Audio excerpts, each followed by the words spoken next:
welcome to another Top 10 video. Today I'm talking about the things that I've observed in Japan that they simply do better than the West. In a balanced world, we could talk about the strengths and weaknesses of each culture, but that is not the world that we live in today. We want polarization of opinion, we want conflict, we want engagement in that comment section where everybody's going off about how that's true, no that's not true, and whole essays, more work that people have put into a YouTube comment than they put into their whole university dissertation. So let's have some fun and check out this top 10.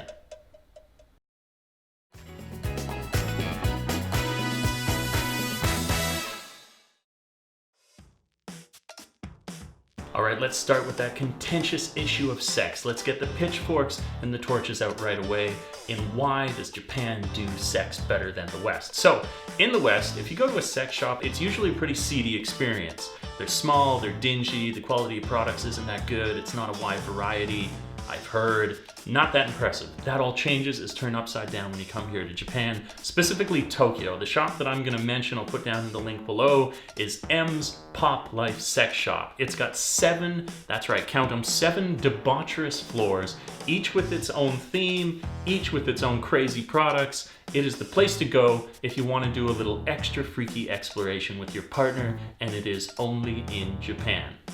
That's number 1.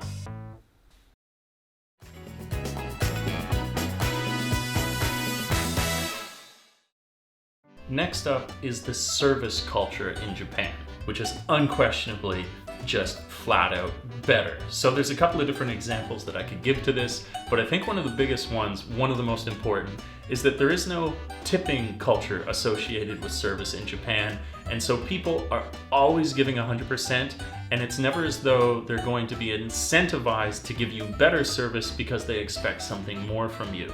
So without that tipping, you get better service.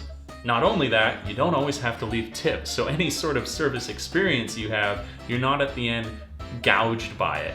And I can say this for sure in some situations where I've thought the service was so good that I tried to give them a tip and they just flat out said no. You can circumvent this sometimes by maybe doing something nice for them, like buying them a round of drinks where you inadvertently tip them, but they won't accept additional income for what they've done for you because they think you've already given us patronage, of course we're going to give you the best service that we can.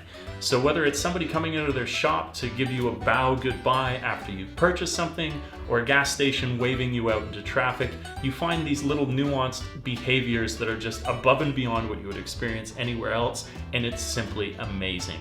That's number 2.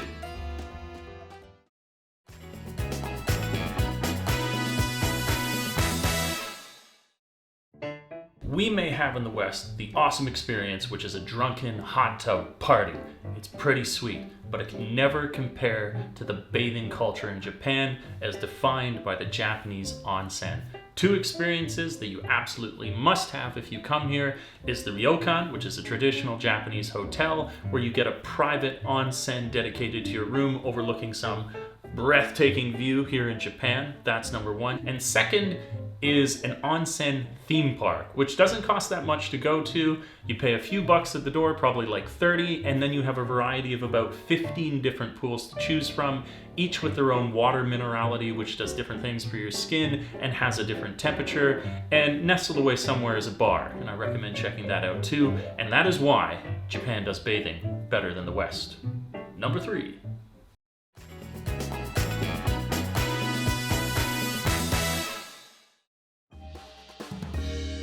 Hygiene, and why the Japanese do it better than in the West. So I could talk about a couple of things here, but I'm going to focus on one as it has the greatest impact on my day-to-day, and that is the porcelain god, the white pony, the crapper, the toilet. So in the West, we are so used to our cold, unimaginative, emotionless constructs that fill our homes, whereas in Japan, they are just packed full of features. They are better. You're going to find heated seats, you're going to find a bidet, they're likely to open as you approach, also likely to have a name that's fancier than most high-end cars, strangely enough, and in many cases, probably have a greater chance to pass the Turing test than a lot of human beings. So when I go home on vacation back to Canada, there's a lot of things that I miss here in Japan, but probably most of all is my MK30 Mark III, and that's number 4.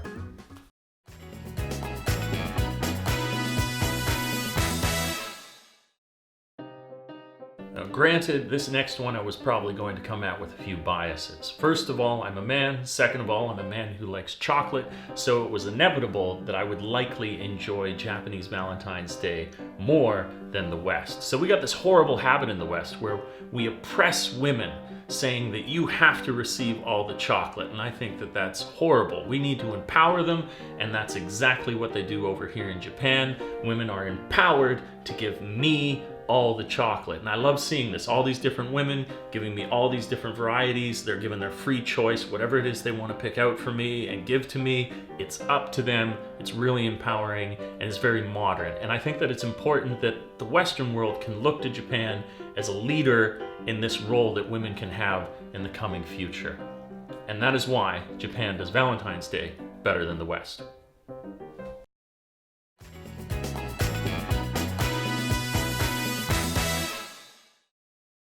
So where I'm from, getting on public transit and telling somebody that that's the means by which you're going to see them later is tantamount to telling them, I don't really care if we ever meet again. Or if we do, maybe you'll have kids, maybe there'll be new political leadership. A lot of things could have changed at that point. The entirely opposite is true here in Japan. And it's not only just how clean the systems are that they have here, it's how incredibly efficient they are as well. I think the most extreme example of this would be in the news recently. There was a train which was 20 seconds late and a public apology was issued. I cannot imagine such a thing where I'm from. And for that reason, the Japanese transport system is way better than the West.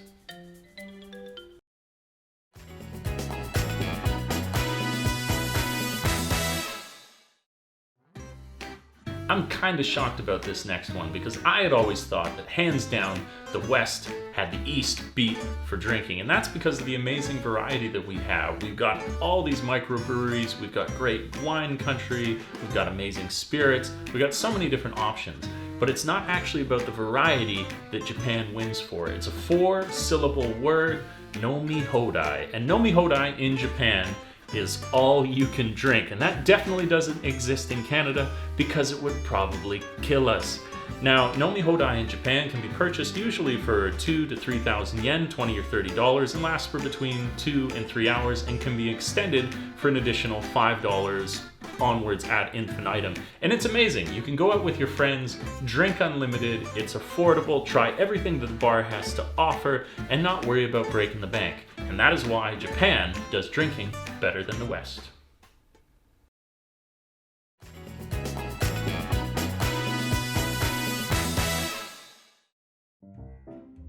I was trying to think of a catchier title for this next one, but nothing says it so succinct and well as shit just works here. So whether that's a train is on time, a service provides you what you want as described, a bill put in a machine doesn't get spat out at you, a car doesn't break down once you've bought it. Things that you buy, that you purchase, that you interact with here just work as you would expect them to.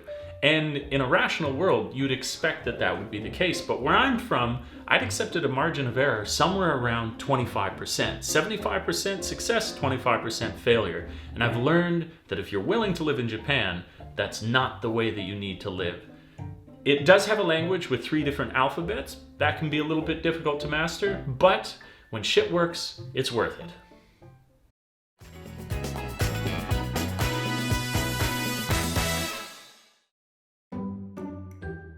So in the interest of keeping this top 10 nice and light and fun, let's talk about collectivistic culture and why the Japanese do this better than the West. So throughout time, collectivism gets a pretty bad rap historically. And I would argue, in the minute that I have, this is a result of collectivism being imposed as opposed to arrived at through consensus.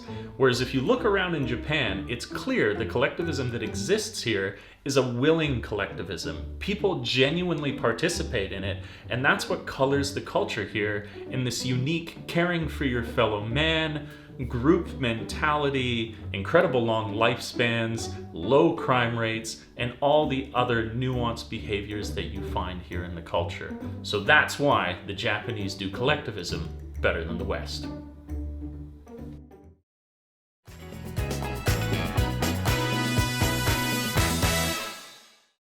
What naturally follows from a conversation about collectivism? Well, food, of course.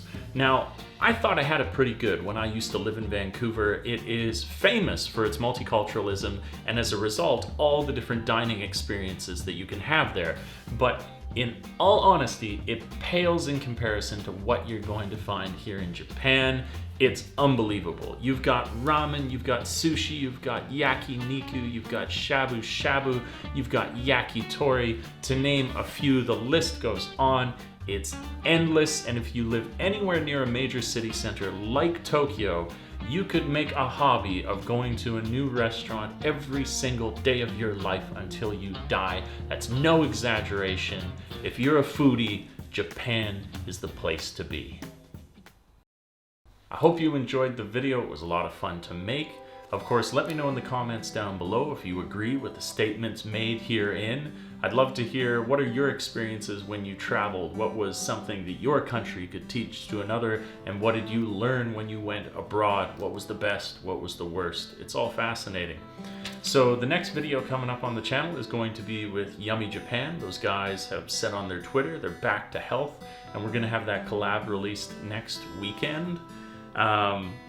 Of course, follow me on all social media, which I'll have flashed down below here a couple times if you want to get a glimpse into Japan or more frequent updates as to what's happening on the channel.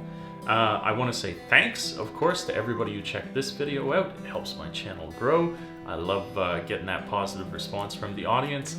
And today, I wanted to do something a little unusual, but I think is far overdue, where I have obviously my Patreon account, and I'm trying to think of creative ways to support the people who support me there.